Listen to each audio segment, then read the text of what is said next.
right. Welcome back. And it is a joyous time of year for us. Episode 155. Why did you look at me like that? Like you had something ready to say in your I back just looked pocket. I just looked at you. These things are attractive men Jeez. sometimes. Episode 155. Lots of things going on. We are a day prior to official cut down day for the 53-man rosters. We've got to see the final set of preseason games. Week zero's in the books, and as I told you guys, not like I went out on a big limb for this, but Notre Dame absolutely rinsed Navy.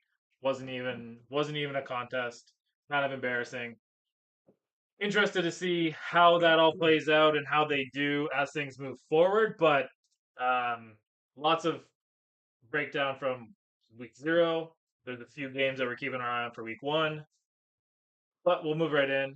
How are you boys doing? How you feeling heading into basically one more weekend with no NFL, but knowing that there's a full slate of college ball that actually starts on Thursday? So first off, Notre Dame already played a football game, so we're all good. We're 1-0, They did okay. and we handle business. I did not get the over, so that kind of hurt me a little bit. Those two missed field goals kind of were a punch in the jaw. But I feel Sam Hartman did what he was supposed to do. That was the most important thing for me. Yes, I'm aware it was Navy, so I'm not going to sit here and say they're a national championship football team. Yep. But I'm going to say, with all the hype that came behind Sam Hartman, and I've been a fan of Sam Hartman, he did exactly what he was supposed to. He moved the ball properly. He didn't make bad plays. I only saw one bad throw, and they actually just put a camera on him afterwards. He looked right at the sideline and did like that was me. Yeah. He owned up to it. He went up to the receiver, pat him on the head, said that wasn't you. Um, so as a coach, I want to see that as my leader. The guy's 24 years old, so he's not a kid. He's in his sixth year. He got the extra year, and I think he can bring Notre Dame into a top 10 team. I think that's where they're going to. That's where their ceiling is. But I was happy with the way that he played and the way he moved the ball and distributed it. It actually gave our offense. They looked like they were more difficult to stop Yeah. because the ball was going everywhere. Last year we had Michael Meyer only. Yeah, and the run game was good enough to continue to spread things out. I think that their offense is good. It's balanced. It's It's really really good. balanced. Yeah. And we knew we could run the ball. That's what we could do last year. We got all of our running backs back, except we moved one to receiver because he kind of got lost in the mix, and we Yeah. needed a slot guy. But yeah, like they look balanced, they look good, and I'm looking forward to the next couple of weeks. Who's on the schedule the next couple weeks? Because I mean, this was just an extended spring They got scrimmage game. They got Tennessee State. Yeah, Okay. yeah, we got a couple watch. You got a couple of We- law balls coming. We your got way. a, Yeah, we got a couple SEC and Big Ten start of the that's seasons. okay. You know what we are. Listen, Texas is starting off against Rice. We always know that's going to be an absolute blowout. So, kind of the same thing, extended spring scrimmage game, if you will, kind of thing, right? But no, they did look good. I'm going to take a pause for a second. Oh God. Coach Kaz, I will get you hooked up. I see your comment. We'll make sure that we get you hooked up before your first game. Oh, I thought it was going to be Kelly interjecting about Texas sucking or Nope. something. Oh, we'll get to that. Don't you worry about that. I'm sure it's coming. Yeah. Yeah, so we got Tennessee State, North Carolina State, Central Michigan. Then we have Ohio State. So you have quite the warm up schedule before you hit the big. Now, do you come into like a home stretch of scheduling here at the end? So no, we go Ohio State, then we go to Duke, then we go to Louisville. We have USC at home, That's tough. Pittsburgh at home. Then we go to Death Valley, Clemson, and then we have Wake Forest and Stanford. So we do 3 legit top 25 games. Now I see why you picked these guys to be a playoff team. I told you, yeah. Like if we win one of those, we go 10-2. Top card schedule. But like the Ohio State and USC, those are 2 top 5 teams. Yeah. And I think that they're And good. Clemson, the top 10 team. And I didn't realize that they were playing so early in the year, Notre Dame and USC. And That's usually the end of the season game. at the time, I thought that both of those teams might have a shot to make the playoffs. But I'm going to say, I'm just going to change my pivot here. Whoever wins that game is the playoff team. All right. I was kind of putting the Pac-12, giving them their chance to make the playoff for the first time. Well, has Oregon been in the playoff? I don't think so, right? No, It doesn't.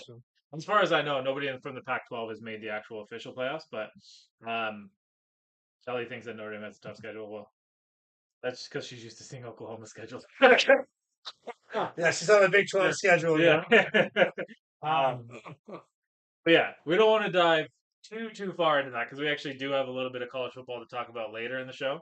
We're gonna do our college football prediction, and we're gonna make some Super Bowl Can predictions. we? I'm going to interject really quickly on college football and we'll double jump. Okay? Did you see all the guys on college game tape with the same 4 teams? No. Every single person: Bama, Georgia, Ohio State, Michigan. It's like they ESPN laid off so many people for having their own ideas, and now that was just to go outside the box, right? Who would be that guy like 12 and 13, 12 and 40 at the end of the season, Yeah. right? You know what that is? Who am I going to pick so we can have ratings? Yeah. Like, that is exactly what that is. Like, if those 4 teams go, that is must see TV. We all Right. know that. Yeah. Outside of a couple other like big schools, like those are the 4 that everyone's going to want to watch. But I thought it was wild how all 3 of them, maybe all 4 of them, whoever was on it, they all picked the same Final Four. I'm assuming Different Georgia was orders. there instead of Alabama. It seems like everybody that I'm reading has just swept Alabama under the rug. No, I mean, it seems- they all They did? picked. They all, it was Bama, Georgia, Ohio State, Michigan, Oh. and 2 of them it took Bama to win. Just me running off Bama. There's a lot of people that are on your wagon. It seems like everybody is ready to start seeing this train fall off its tracks. Georgia start taking the recruiting lead. What Texas has been able to do is starting to steal some recruits out of the SEC. Even with the Pac-12 kind of moving to the Big Ten, maybe what they can steal. There's a lot of people predicting this downfall in Alabama, which is ridiculous. I think. And there's actually 2 Pac-12 teams and another team that are potentially getting voted into the ACC tonight, and we'll get into that. But before we do, we should take a quick shout out to Fergie Jenkins Classic Pilsner, made by Son of Kent, down there in Chatham. Not exactly London, but I mean close enough. A little bit down the 401. And I got to teach Kaylin and Chad something because they didn't know that Fergie Jenkins was Canadian. They didn't know he was from Chatham, First off, and they didn't know that he was based on a can of beer. So I knew he was Canadian. I read the can. yeah, He put his own statue. I mean, I knew he was like top tier in Chicago, but I didn't know that he was statuesque. shout out to Son of Kent because this is a delicious classic pilsner, and Chad knows I'm a pilsner guy, Shane Swallowing, big Pilsner guy. big pilsner guy. You know what? Even the light beer he drinks, nice little pilsner. Yeah. Hey, That's my first thing I saw. I was like, I have to get this. yeah, There's a baseball player on it, and it's a Pilsner. I'm like, Shane's gonna eat this up. yeah, exactly. Baseball and pilsner. What else is the summer for? I'm not 100% sure. But If you just put on Bull Durham, I think Shane might just go off. I'm not sure that this is the like. I get that this is the uncensored show, but I'm not It's sure not that that uncensored. what would happen to me would take over my entire body. Let's talk about Trey Lance for a second because Chad and I have had a couple of conversations about Trey Lance. Obviously, the 49ers went up and did what they did. The Dolphins basically became relevant again because of Trey Lance. So at least he helped one franchise rebuild. And I want to know what you guys think about the 49ers and giving him up for a 4th round pick. And I also want to know what your point of view is why would the Cowboys go and get him using the same tender pick that they used on Dak Prescott? So Go ahead. yeah, as far as like the somebody brought up today, should Jerry have gone to Dak and talk to him about it or whatever? And I just laughed. Like I can't even believe that this is a conversation outside of the fact that the Niners traded away so much to get Trey Lance. Mhm. This guy has still thrown less, like 700 or less passes in his entire since like middle school. Like this Yeah. guy's never played. I don't know what they thought they were going to get out of him, be able to, or what as far as a trade value was. Is he a threat to Dak? Absolutely not. He's a cheap commodity right now, which is what Dallas needs. They need cheap backup because Dak seems to go down quite often. Maybe you get an athletic guy that you can kind of have a similar offense around, right? Cooper Rush is on his way out the door. Like he's gone. He's going to get himself a contract somewhere, whether it be a backup position paying decent amount of money or a starter role somewhere. Why not have the option to have Trey Lance? Hey, we traded for you. Kind of giving the butter him up that way. Maybe when it comes to contract extension time, maybe it's a decent contract for the team and for him at the same time. But again, you get to go to Dallas. You get to sit behind Dak and enjoy the limelight there in Dallas while doing it. It was a perfect pick for everybody all around, and I don't think it's any threat to Dak. You said the perfect thing. Dak goes down, and they can run a similar offense. Your playbook doesn't change. Intangible wise, skill set wise, you kind of got like the Walmart version of Dak Prescott. Am I wrong? But they paid a lot more for him. They did. Yeah. But at the same time, it's like, should Dak be threatened? No. But if Trey Lance can be what everybody said Trey Lance was going to be, I don't think he's going to be that guy. His value is here. You know why Dak Prescott's even still like a relevant quarterback? So Enlighten me. this is gonna sound like super fucked up, by the way. Just so you know. Okay. I'm just prefacing that going in. He was going to be the first overall pick in his draft. And then he got a Dewey. And that Dewey gave him character issues. That knocked him into the fourth round. And if it wasn't for that, he'd be out of the league, or he'd be backing somebody up right now. Pressure of being a first overall pick, and he wouldn't have been in Dallas, right? He would have ended up somewhere else. He ended up on a decent team in Dallas. The pressure of being the first overall pick would have destroyed Dak Prescott. The guy is origami. He folds under pressure like no other. And if it wasn't, and this is not me condoning drinking and driving, but if it wasn't for him getting a DUI, he would be basically out of the league right Interesting. He would be Trey Lance. now. What is that a warm take? It might be.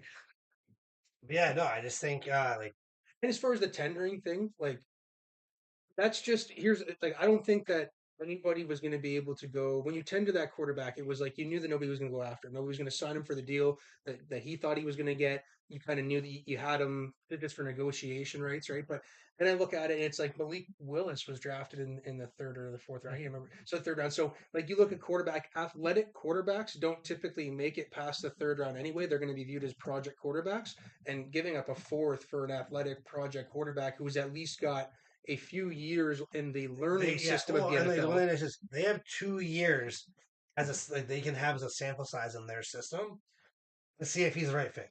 Well, they're definitely not. They're not a fifth-year option in They're next 100 year. percent going to 5th-year option. Oh my lord! Now here you said hot takes or warm take. There's a They hot will. take.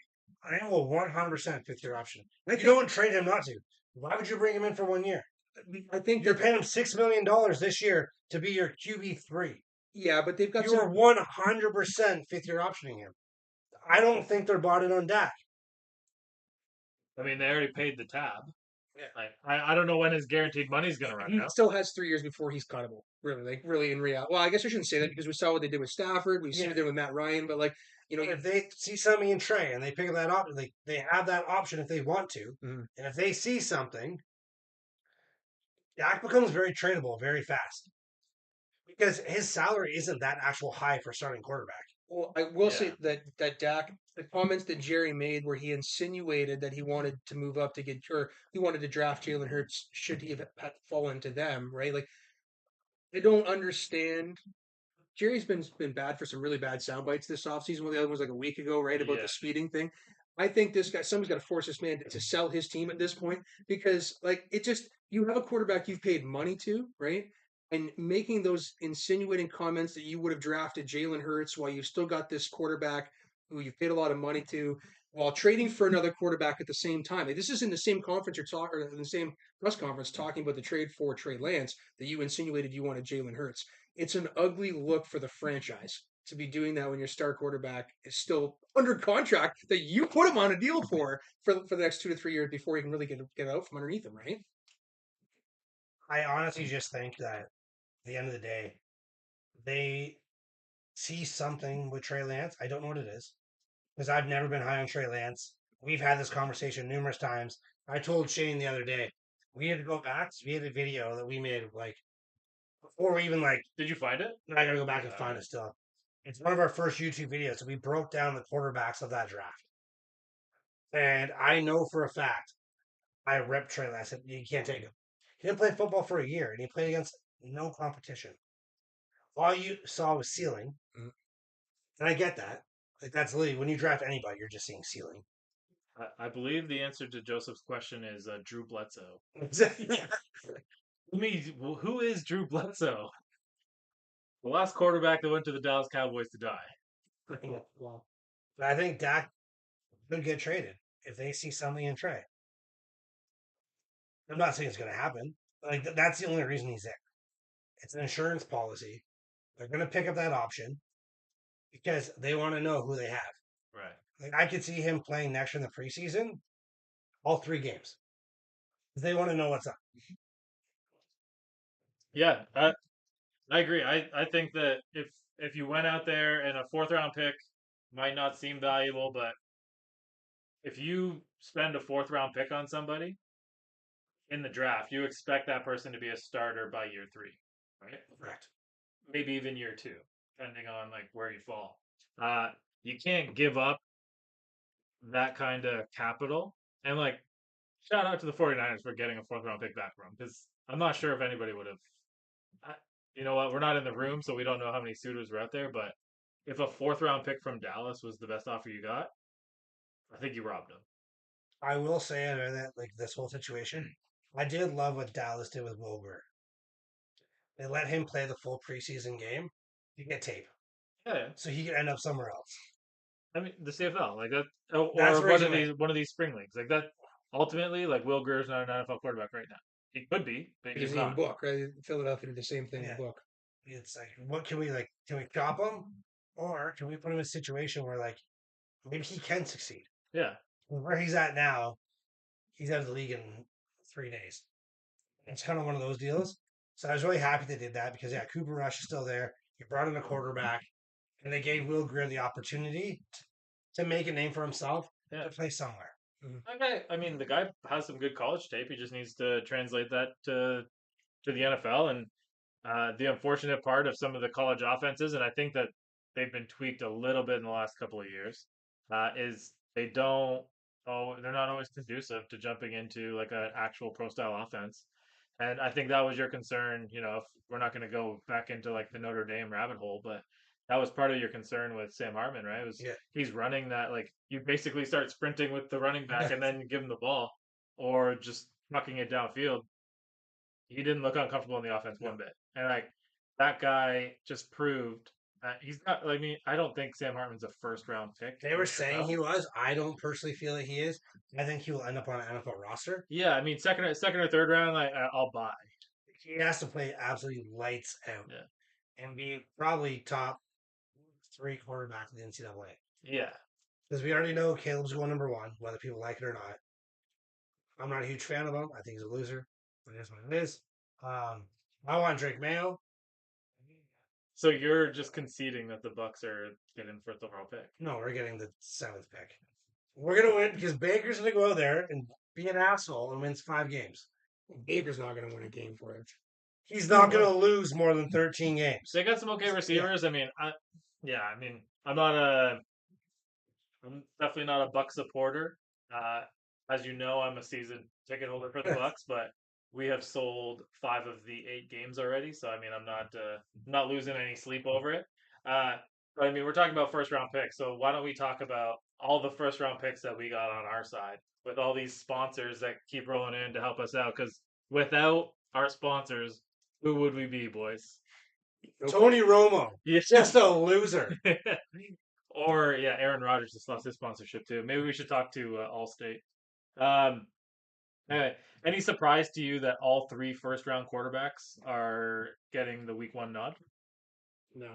It is a sink or swim league anymore. There's not going to be too many opportunities like Jordan Love to sit 5 years, even 2, 3 years. I think it's ridiculous at this point. And they've I think that we've talked before about the using the salary cap that you're freeing up on a young quarterback to surround that quarterback with talent and build a good defense. So this is where you go out and just eliminate the big mistakes. They can make the small mistakes and then help the defense make big bails them out once in a while, right? Nah, I'm just gonna quickly disagree with Kelly because Tony Romo maybe never won any football games, but he definitely was an off field winner, like 100%. Like that guy's got a roster. Yeah. Uh, yeah, I will say a surprise move because it's just one that's kind of under the radar, but Houston cutting Christian Kirksey. I know it's kind of way yeah. off topic, but a captain, what I thought was a very important player. I know you've seen him when he was playing in the Browns, and I mean he was probably one of the heart and souls of the Browns defense at the time. He's been good everywhere he's went, but Houston making a decision like that when you don't exactly you're not doing it for cost reasons, right? You Yeah. think you'd have that veteran leadership to keep around, but I thought that was interesting. It comes down to D'Amico Ryans knows the guys that he wants and he knows the guys that he doesn't, and it probably tells you a little bit about what he thinks of Kirksey, not in a negative way, in a positive way, and what he thinks of the team's chances this year. Are you going to waste? Like that guy's probably still in his prime, right? He's got 2 good years left in him, and then for a middle linebacker, that's a tough career. Um, let him go play somewhere. Let him go pick where he wants to be. You know what? He might be like really good. And he's gonna get 125 tackles for you this year, but that's only because everyone's gonna stomp the shit out of you. Well, one of the comments that I thought was interesting, I never even thought about it until then, was just these players that become coaches, right? And they have their sweet spots, or they have the maybe they can't pull themselves away from the sport in a certain regard. And it was the comment was, is D'Amico going to try and be his own linebacker leader still? Is he going to try and hold that captaincy still beyond being a coach, I right? watched the game last night. It sure looked like it. Yeah, I mean, and I think that the players are going to enjoy playing for him. I don't think that's something that we're going to have. Well, I have to worry about it because he's in my division. But I don't think that's something that the Houston fans will have to worry about. But it was an interesting take where maybe he's just going to find a whole lot of yes man to go and play linebacker for him, and he's still going to hold that captaincy like he did on the field years ago, right? Well, I mean, you could have way worse guys on your side. Yeah. I'm sure he could still strap on the pads and put a little dent into somebody. Yeah, I mean, we were known in Tennessee for having the strongest coach in the AFC South, at least anyway. And I don't know. I think him and Yeah. D'Amico going up against each other might be a pretty good fight. I've seen Vanderbilt hit the bag, so Yeah. Yeah. So I think, like just circling back on the first round quarterbacks, I think that Stroud is ready to play. Oh, And oh, yeah, Ohio State quarterback is ready to play after 3 preseasons. he's the best out of all three of them. Yeah. Yeah. Yes. But if it was last year based on the way that quarterbacks were reviewed, none of those guys would even been first round picks. Mm. Which is like, whatever. That's a whole different He conversation. did grow. I will give you. I do agree with you that he grew a lot from game 1 to game 2 He looked specifically. good yesterday. I Game, watched him, and like, I mean, granted, you're playing the Saints like maybe 1.5s and twos they kind don't of even thing. have that right now. They're so banged up, right? But overall, he looked poised. He looked fine. He can run the offense. Still think that they're a 4-win team, 5-win team. Well, as I said, from week 1 to 2 was a big jump. Week 2 to 3 was kind of just a similar pace for him, which is you don't want to you don't want to see him fall I off. think if Houston wins 5 games, it has to be a win. Yeah. Like realistically, Well, from where there's they came from. yeah, they're still stacked with picks, I think, right? Yeah. So, Yeah. Is anybody else worried about Bryce Young? what do you mean worried about getting hurt, or is he gonna be He's actually good? like I just watch. He's better than Tua. Okay. Okay, so I'll start by saying that, but everything about me thinks that someone's gonna ragdoll him, and he's gonna hit his head off the carpet somewhere. And it's not. I'm worried about him being in so early because he's gonna hold the ball too much, and I don't think that they should be putting him in this situation. Carolina's gonna be okay this year, I think. I mean, maybe 7 wins. That might win. 7? Yeah, that might win the South. I don't know. It's like 7 wins will win the South. I don't think it's gonna be Carolina, but You don't think Carolina has 7 wins in them? I told you I guys, mean, two against the I am Bucks, really tossing between Atlanta and Carolina in that division. Is between who I think is going to win it. and I think the Saints. But I I mean, think the Saints are the clear winner of that. yeah, yeah. At the Derek Carr revenge tour, it's going to be short lived when they get to the playoffs, but they're going to get to the playoffs, and it's because they won the division. For how weak that division is, the Saints could win 10 games. Yeah. Just because of how weak the division is. You remember I told you guys, it's throwback to 2009, and the Saints, the Bears, and the Steelers are all going to be back in the playoffs and all in double-digit wins. No Rex Grossman, though. That's true. They got Justin Fields instead. Yeah, he's a little Another better. Ohio State guy that I think is going to have a big year. I think that this is the year of the new quarterback. All right. The Patrick Mahomes era is never going to be done. I thought you were going to go on a No. limb right there. No.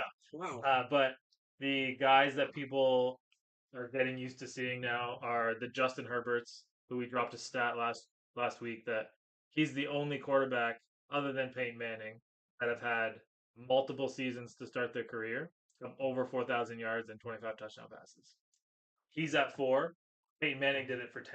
So I, I think that he could definitely catch him, especially in the age and the style of offense that they run. Trevor Lawrence, I don't think anyone's expecting a bad year from him.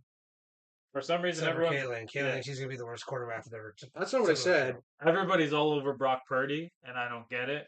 But I think Justin Fields is going to make a big step. And I mean, everyone's been watching the preseason, so you guys already know that. What's the name? KP8 is already out there. That's not what you call him. Kenny fucking Pickett. He is out there. 25 plays, 5 touchdowns. You use like a double entendre there when you bring like the white picket fence for like the defense, right? That's the picket too. I like that, the white picket fence. But no, Yeah, you I don't know know. what? That game that he had the other day, and he has been throwing dots all friggin' preseason long. But that game last week or this past week was just incredible what he was throwing up. The comments are getting heated. This is phenomenal. Yeah, I'm so excited right now. This is the best thing. We need this. Yeah. Yeah. So what I've learned is, do we just talk with the Cowboys every single day, Yeah. and we're going to get viewership because whether you love them or hate them, people got something to say. That's what ESPN was always about. Yeah. Yeah, there's lots of stuff happening. Yeah. Well, I mean, hey, speaking of, it's different.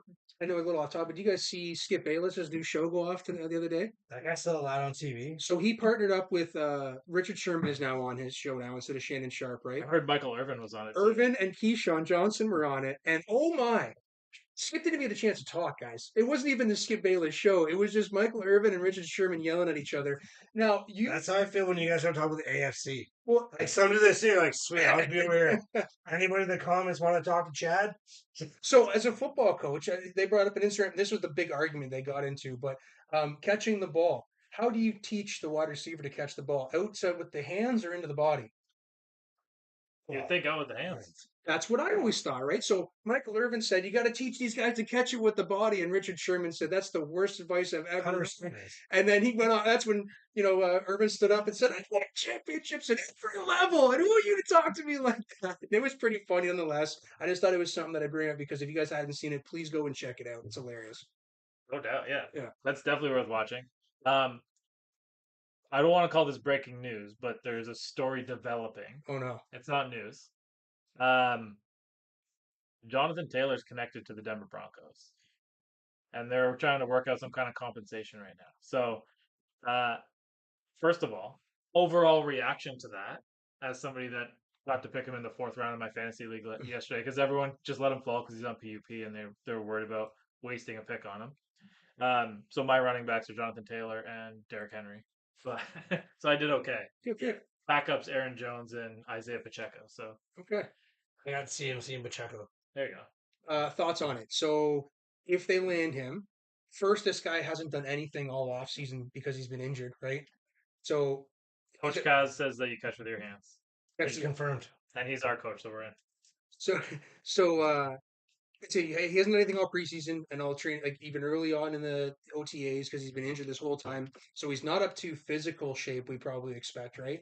And then you got to go and get acclimated to the Denver Mile High Air, which is going to take some time on its own as well.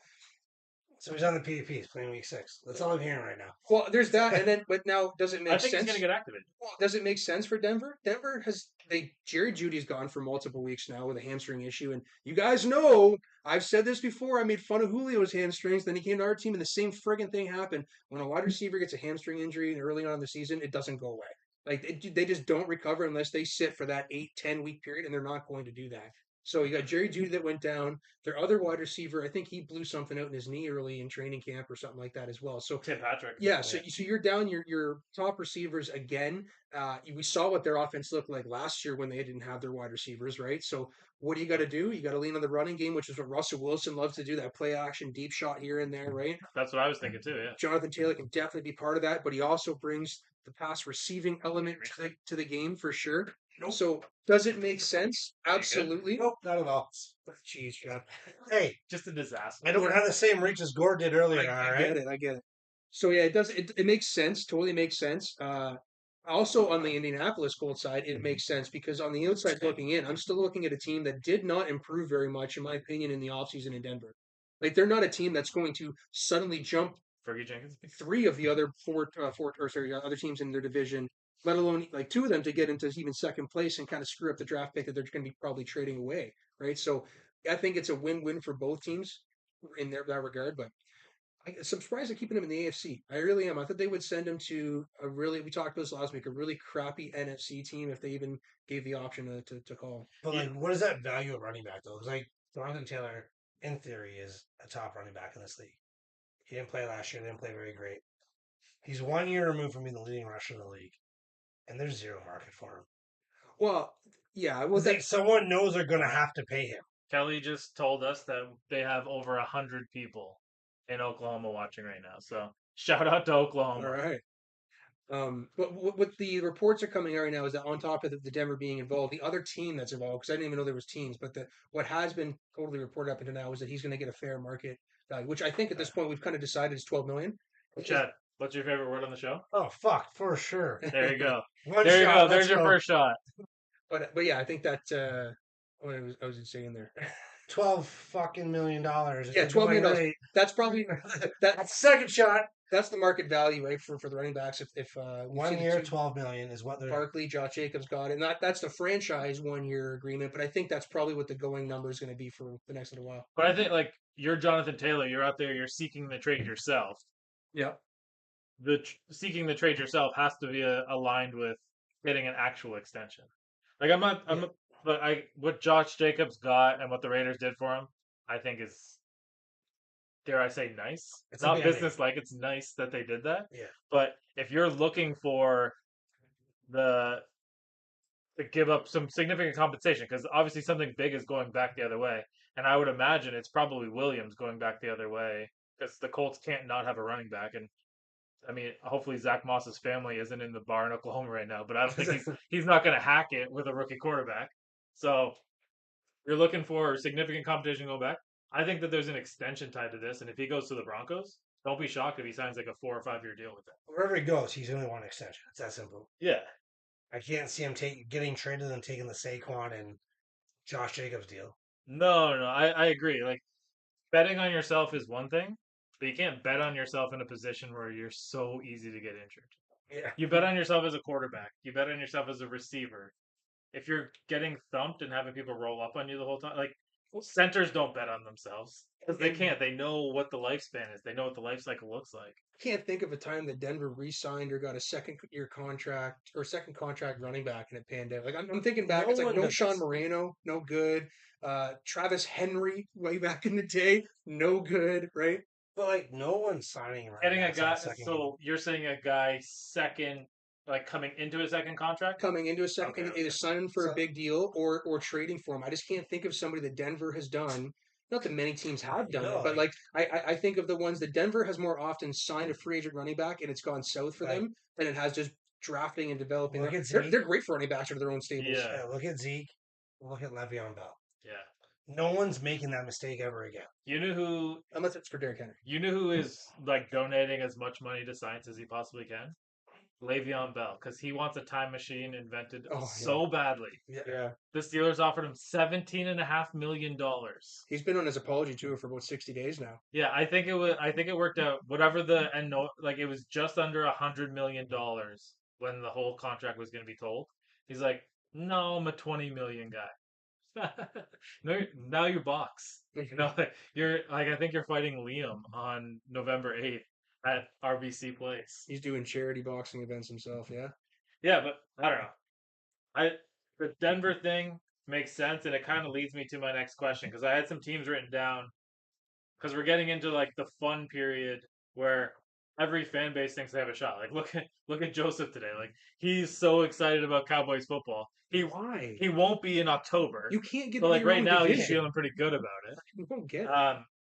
He's the happiest guy here. So I had the Broncos number 2 on my list. So I'm going to start with where I was.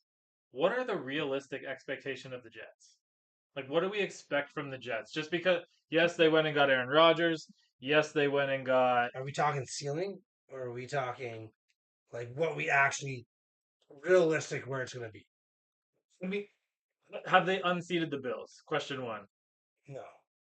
I listen, guys. Their defense took some hits this season. The There's some Buffalo fucking Bills. yes, There you go, Kelly. the Bills defense took some hits. They don't have their defensive coordinator, who was real high on, and I've been talking about that since he left the team for personal reasons. Their offense, I think, has chemistry issues that Stephon Diggs has had 3 times to come out now to somehow clear the air throughout the last couple of months. Anyway, I think that is only going to continue to boil over if things look rocky in any way. Yeah. The Jets don't have any like this is as silly as it sounds because they went and got Aaron Rodgers and all this shit.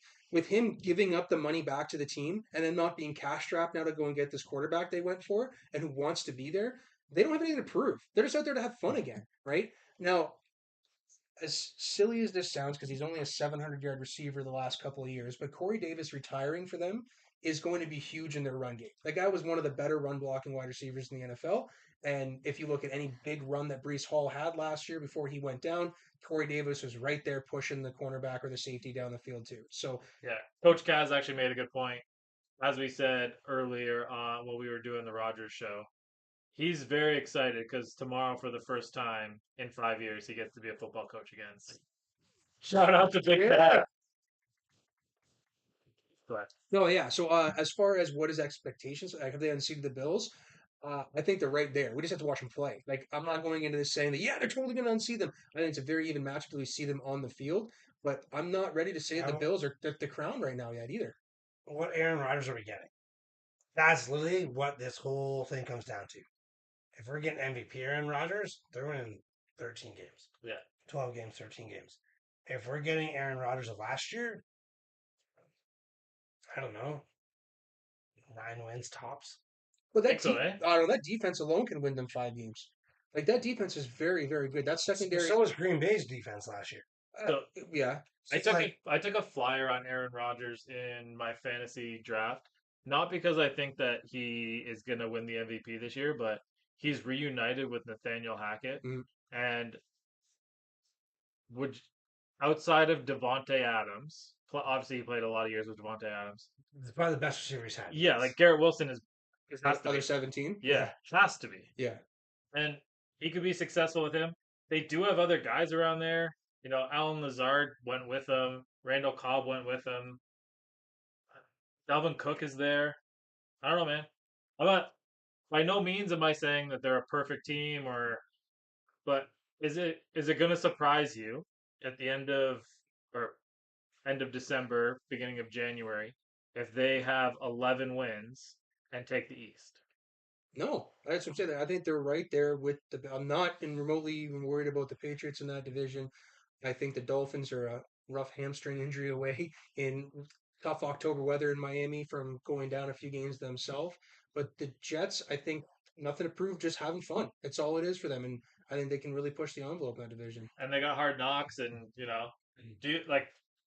I think right now we're just seeing everybody's happy in New York, Yeah, and I think it's sugarcoating it. And I'm not saying they're not going to. I do think they're a 9-win team. Other than that, yep. But I think everybody's so high on them because we're seeing Aaron Rodgers have fun.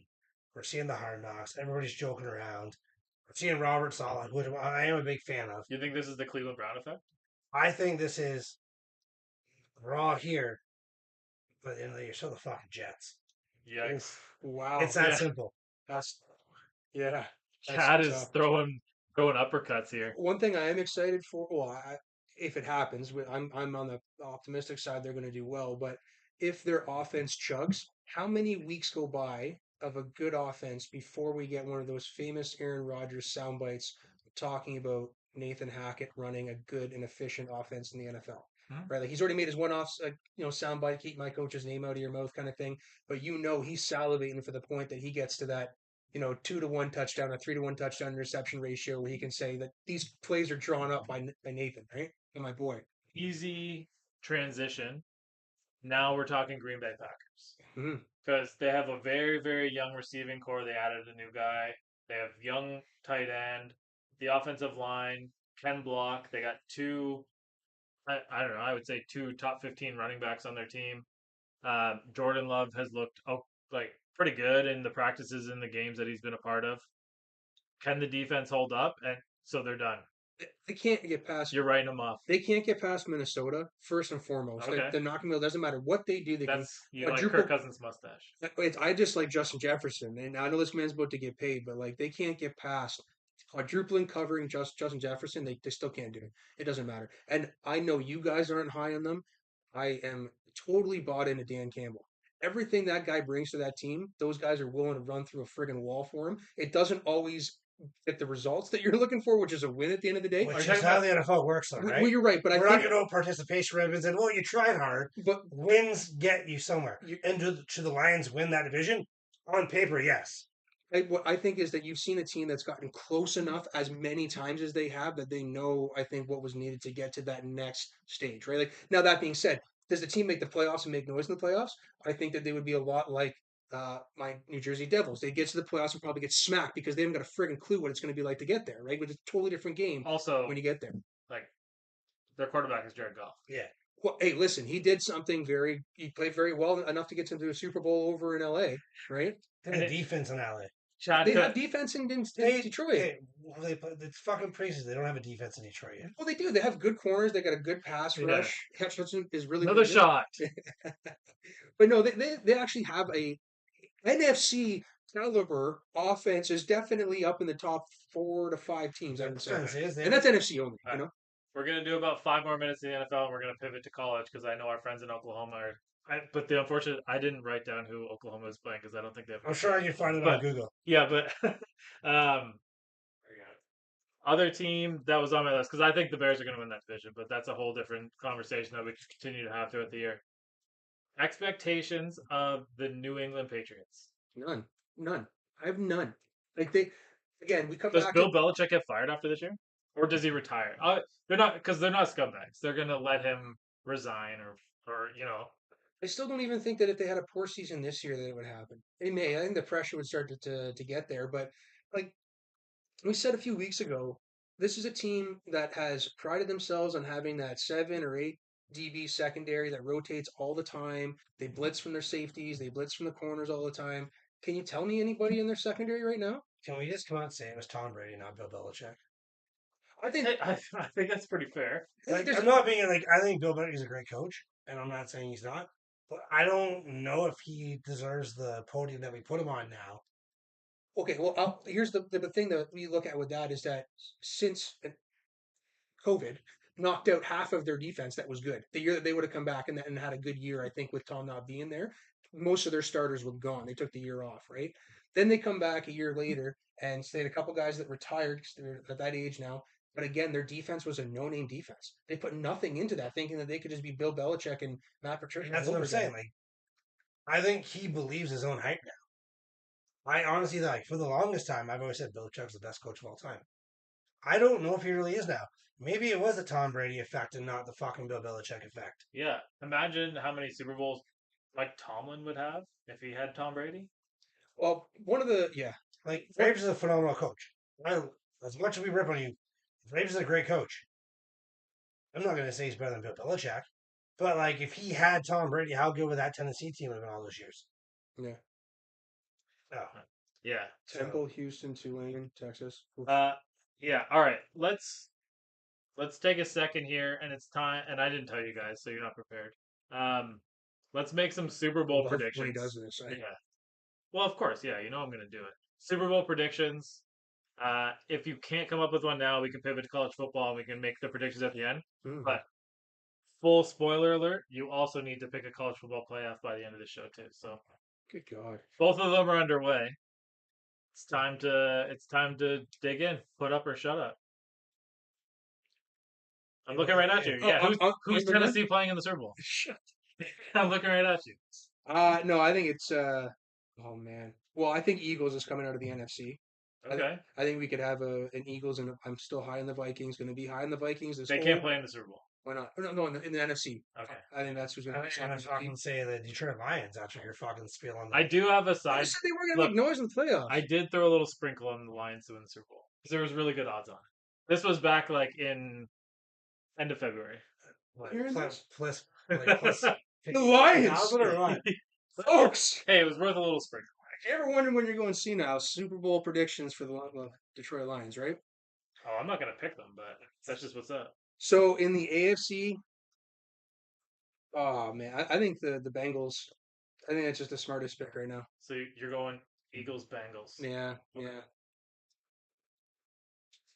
You want me to go, or are you ready, or you want me to go? I don't even know you're taking With Steelers. Chase Brown getting 2 touchdowns in the Super Bowl would be pretty sweet. You're just going to pick the two brothers? Yeah, man. Sweet would that be to see Chase and Sydney meet at the goal line, That right? would be really good for our Yeah, our Rogers show. absolutely. I'm going to go with Kansas City Chiefs. I'm not going to bet against Patrick Mahomes. It's that simple. On the AFC, he's the best player in all of football, Yeah. and as long as he has Andy Reid there, he can do whatever he wants. That He's offense is number one in the power rankings right now for coaches is Andy Reid. Yeah, not Bill Belichick. I go back to that for a second. They got to play somebody. Yeah. I've always had an issue with Bill too because he never gave his likeness to Madden, so he's always had like a made up I character kind of for like the him a little coach. bit more about that. Yeah, So But, annoying. and then the NFC, they all suck. Like, except for the Eagles. I just don't want to be Eagles and fucking Chiefs all over yeah, again. yeah. But the NFC's fucking garbage. Wow, that's 2 shots in case anyone's keeping track on the other end. I want to take your pick, so can I go? I guess San Francisco's probably the next, on paper, is the next best team. Ugh, Brock Purdy. Yeah, I Yeah. know. Like, I don't even want to say it, but like, Ugh, who else is the NFC? yuck, yuck, yuck. Well, there's just a whole lot of inexperience in the NFC, and anything can happen in the playoffs, as we've talked about Yeah. many times, right? So it all depends on who the matchups are. But Hey, can we just talk about Kaz? How he thinks Brady Seaver's not being paid? Do you know what he did to my Buccaneers, Kaz? He can't afford anybody because of Tom Brady. He's on that Bobby Bonilla Yeah. contract. Like, we're not talking $1 million for the next 25 years. We owe him like $40 million still. Yeah. I'm getting everybody in Oklahoma wasted tonight. Yeah. Yeah. You're a good man. All right. So I agreed with what Kalen was thinking as far as who's going to the Super Bowl. I think I kind of agree with Chad a little bit too. But I'm gonna go a little bit of a different way. So Speaking of the Steelers. oh, I see it brewing. Yeah. because we were going backwards in time, and stay with me, boys. There was a time in 2005 where the Seattle Seahawks played the Pittsburgh Steelers in the Super No. Bowl. And I think that we're looking at a Kenny Pickett, Geno Smith Super Bowl. Oh, that is. That'd be the most unwatched Super Bowl of all time. Well, because the last one was 2005. It can't get any worse. No, I'm fucking with you. We're gonna go. I think that the Bills have a. They're gonna get there this year. I think the Bills are gonna start slow. That's not actually my Super Bowl prediction, by the way. I just wanted to fuck around with you guys. The Bills are gonna get there. They're gonna start slow, but they're gonna finish strong. They're gonna play the Eagles. I think this is Josh Allen finally breaks the Buffalo slump. Oh, He man. gets there.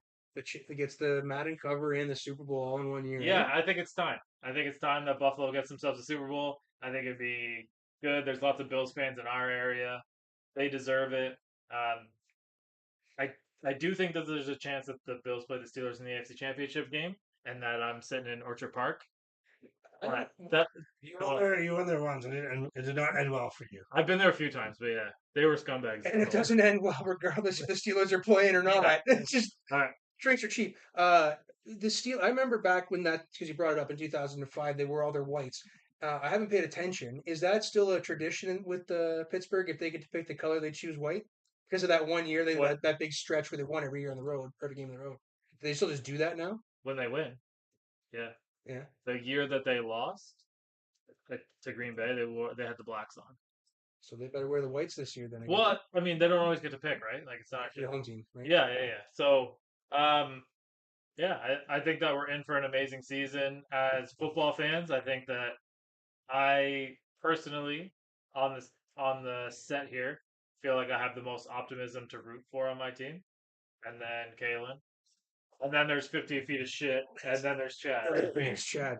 One thing I didn't want to say quickly was I have been giving shit to teams for using turf for years now, and the Titans just this year installed turf for the first time since they've been there. And Yeah, while what I happens if Derrick Henry's ACL blows his knee out. Now, here's what I will say. I still hate turf because of what it can do injury wise. But aesthetically, oh my God, was it so much more pleasing to watch that because as a Steelers fan, by the third quarter, even sometimes half through the second quarter, Well, the field is just brown and chunked up orange bits. especially with all the rain that they get in December in Tennessee, like it's a disadvantage. I mean, weather is the great equalizer, but when your advantage is your speed and your run game, and you're like powering your run game, you definitely don't want your running back slipping all over the place. Mm-hmm.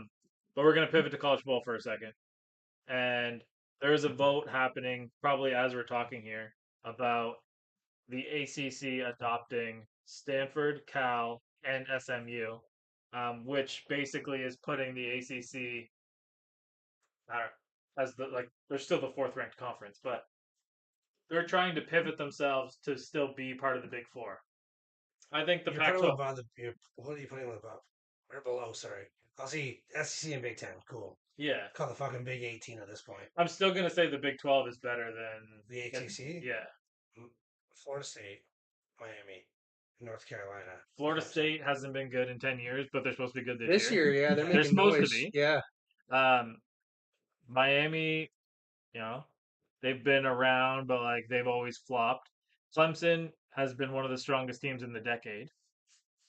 And if it this year North Carolina can make something. So they can be top heavy, but right now I I'm still gonna put the Oklahoma, Texas, Baylor, TCU, Kansas Kansas State, State. like all those teams above and a more competitive conference than what the ACC At the end of is. the day, the ACC needs Notre Dame. It's that simple. The only way the ACC can stay in that like conversation is if Notre Dame goes there, and Notre Dame like really holds all the fucking power. Yeah. I think at the end of the day, they need to get rid of conferences all in just for football. Says It's Mr. gone- Independent over here. Right. It's got to the point where it's become a joke. They need to relegate it top 50, bottom 50, relegate 45 to 55, This work guy- your way up. Is he talking about Boston College? Is that What's happening? did Joseph just reference Boston College? What do you say? I don't even know what that means. Yeah. Oh, Yeah. we're all just confused, Joe. Yeah. But like I'm Yeah, saying, sorry, like you know, Joe. like let's make Bama, Georgia, LSU, these SEC teams, who the powerhouses, Ohio State, Michigan's. Let's see them play top 50 guys every week. Well, I think we're headed towards that even with the conferences because you look at, we're going to use the Big Ten because they were the first ones to expand and they expanded in a pretty big way, bringing in, I don't know, all of those teams in the last 10 years have been relevant top 25 teams. Yeah. And you bring all those teams in and you start to make the teams in your conference, like, feel for like a Rutgers and you feel for, Like a Vandy. They're going to get shit kicked this whole year. yeah, well, Vandy's going to get murdered next year when, their cupcake games are supposed to be against. They played Hawaii. They beat Yeah. Hawaii this week, but I mean they started 1-0. But And now you're getting Oklahoma and Texas. Like, Yeah. you just lost 2 of your cupcake games.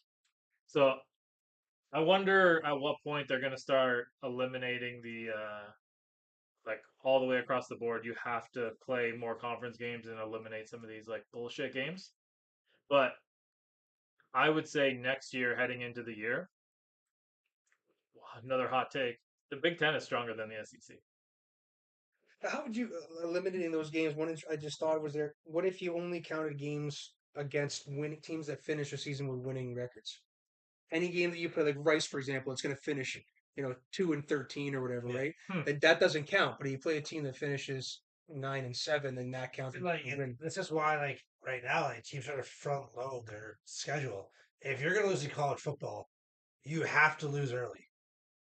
Yeah. It's like, that's why they've been Notre Dame, like, the last couple of years. They've played Ohio State. They played Georgia when Oklahoma was good. They suck now. Sorry, Kelly. Like, they played them the first 3 weeks. So You are lost attacking an entire fan base right now. But if, like, you lost in the first 3 weeks, you can bounce back from that. You can't play a big game at the end of November. Yeah. You lose in November, it's over. But what do you think of the idea? And like, I was literally just thinking about this as you were talking, so I was mostly paying attention, but mostly paying attention myself, like normal. Do you think some of these teams heading into this year are in like tryout phase? And I'm going to give you an example. Utah has not left the Pac-12 yet. Why would they? Well, because they want to be relevant. Like, But- their biggest competition But after next year is going to be fucking Colorado. but I They're believe going to win. I believe they head into this year as a top 10 team. And they play Florida week 1. Now, if you're Utah, you go out, and they're only a 6.5 point favorite. If you go out there and you shit kick Florida, who is probably overrated this year, like every other year they've ever been, how does the Big 12 not call you and beg you to come to their conference? Because you could still move to the Big Like, Utah is in Big 12 country. and Utah wins the Big 12 tomorrow. Yeah. Like they As win of it next now. year, yeah. Cam Rising's probably got what 9 years left of eligibility. The guy's only in his 15th year, so he's got a couple more years left. How how could a team like Utah be out there flapping in the wind when the Cal Golden Bears are getting picked up today? This Cal sounds way sexier than Utah. Yeah, I think That's that's what all it it comes is. down to, right? It comes down to the I think the Other TV, sport, yeah. the TV like packaging deal that they And have like, down in yes, all California. about like The football, football Yeah. stadium. but when you're making these other conferences, that's not the fucking. Kelly said, "Fuck you." Yeah, I know. And- I gave her the caring emoji. and She'll use it because she cares. money that they're bringing to the conference. Right? What is Utah going to bring, and what are Yeah. their boosters going to bring versus what is Cal going to And what bring? does Utah do outside of Utah's football? got a wild crowd. Yeah, that's true. Like, at least Cal can do basketball, volleyball. And like that's where these other sports can carry these mediocre conferences outside of football. Like Kelly's football, saying that these Utah are is coming to the Big 12. like When did that happen? yeah. All I know is that outside of Is that football, official? I don't think so. outside of football, they got to stop fucking with these conferences because like, this is not fair. She Football called should us. just be its own. She said dumbasses. I think she might be right. Anyway, I don't know anything about it if that's the case. But I'm not looking in the rearview mirror. I'm looking in the window in the front, man. Yeah. We're going to the SEC, baby. how about a game? It's Also, already been announced. Can we just talk about how we I- live in London, Ontario, Canada? Like our closest teams of losers in fucking Michigan. Yeah. Yeah. We don't know what happens down in the middle of nowhere in the states. Yeah, we don't know anything about what's going on with Utah. We don't get the Utah Daily up here. But that's good news. I mean, it sounds like we're on the same page. Yeah. Like, sounds like we were on the right track with them. Look at us. They made the right decision. How about Chad's kind of finally put his money where his mouth is here because he's been talking shit that Colorado's going to beat TCU, and now it's Judgment Day. TCU holds a 17.5 point spread, which I think the last time we looked at it, it was like 20.5, Yeah. right? Oh, so they moved So That back means a the little people are bit. listening to me. That's scary. It's terrifying. But I cannot wait for them to fucking beat TCU because I will just run my mouth for a full week straight. all right, so what's the bet on the table? Are you going to eat some hot sauce on some wings here, or what? Or you Not want? your choice. How about this? Okay. You have to have a Reaper rim job Caesar. Sounds spicy. Yeah, And shave GF2 in your chest here that you got going on there. he would like that. First off, you still owe us a bet. You should watch your mouth right now. Oh, You should watch your tone there, Ginge. No, I think I'm going Colorado wins. Yeah, I know. I'm not even talking spread. They're going to outright win. I'm aware. So if they lose, you'll have a Reaper Caesar. Yeah, done deal. If I'll do a Reaper tequila shot for fuck's sakes. okay, that sounds more fun. Now, me and Kelly are gonna bet against you, so you have to tell us what we need to do, and she'll have to send us a video of whatever it is. And Oh, we're doing the remember, same this is a somewhat PG show. thing. Oh, it's do the same thing. You're doing a Reaper tequila shot. Okay, gross, but that's I don't know what Kelly's gonna do because she doesn't have Carolina Reaper seasoning. I don't know if Kelly wants to wax my balls or your balls, but that's one of the suggestions That that. is not anyone's. I'm not signing up for that. So what I could tell you, if you were to do that, hold the skin, because like I'm saying, you were you were there, you were there. I heard the screams downstairs from the grill. Hey, No, Oh yeah. the things we do for love when we're 17. Yeah. Yeah, wild time. this show is getting out of hand. Anyways, we're gonna have to wrap this thing up in a sec. One more game that I wanted to talk about was, and I think it's maybe a little bit underrated. North Carolina, South Carolina. They're under the lights. Drake Mayo, Spencer The Rattler. Mayo Bowl, which is wild. Yeah. Everything I've heard too, and I get it. I have ripped on Spencer Rattler for years. I've not lied about it. At the end of last year, he did impress me. And we talked about that last year. Does he have another big game in him? And everything I've heard, I'd be like, have you heard this channel on Sirius Radio? This is the college sports radio, by the way. Yep. It is phenomenal. And everybody there and the SEC, how great he's looking. So I'm really curious to see how this game's going to go. This has been the most relevant that South Carolina has been since Spencer chose to go there. And prior to that, the most relevant they had been since Jadavian Clowney knocked some guy's helmet off in a Michigan football game. Like, South Carolina has not made moves in years. There's a reason they got Spencer Rattler. Like, this was a guy who was a highly touted quarterback who lost his spot, and there just happened to be a spot open in South Carolina for him to go to. Like, it had to be bad for a guy to transfer to you in the first place. I'm not buying into it. North Carolina's going to mop the floor with these guys. South Carolina will go back to being irrelevant. Spencer Rattler will be a 5th-round pick. He's gonna up in Tampa. We'll just watch.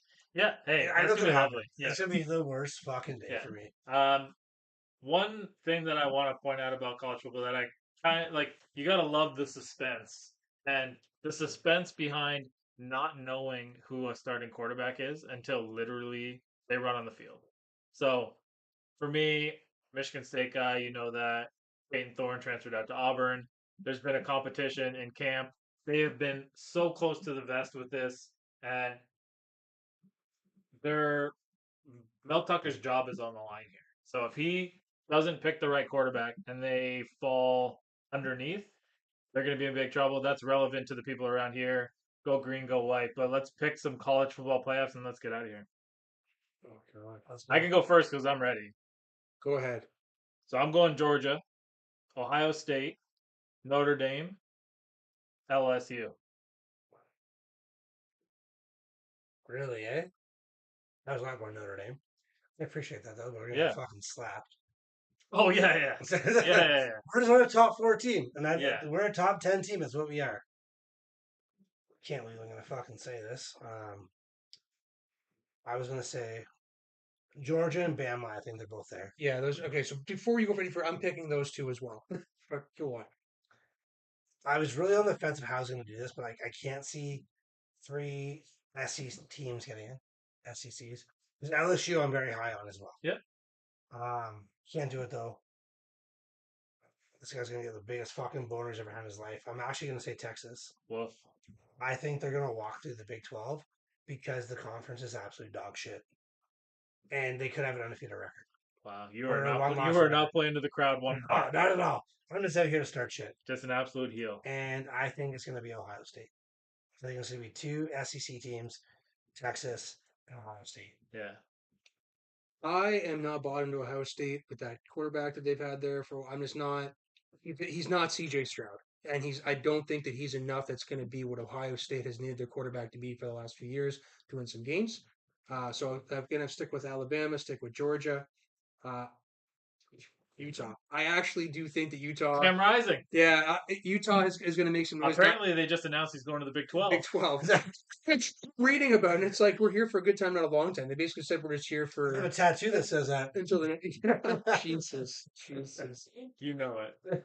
And then you know what? As much as odd as this is, because I've been ragging on for the last 2.5 years, but I think Clemson finally makes their rise back to the bowl games and the the playoffs. And I don't know if they'll make any noise there, but I think this is a year that Clemson can certainly get back. I just there. think no one's gonna respect the agency. I Yeah. think that's what's gonna come down to Clemson. What's gonna hold it out?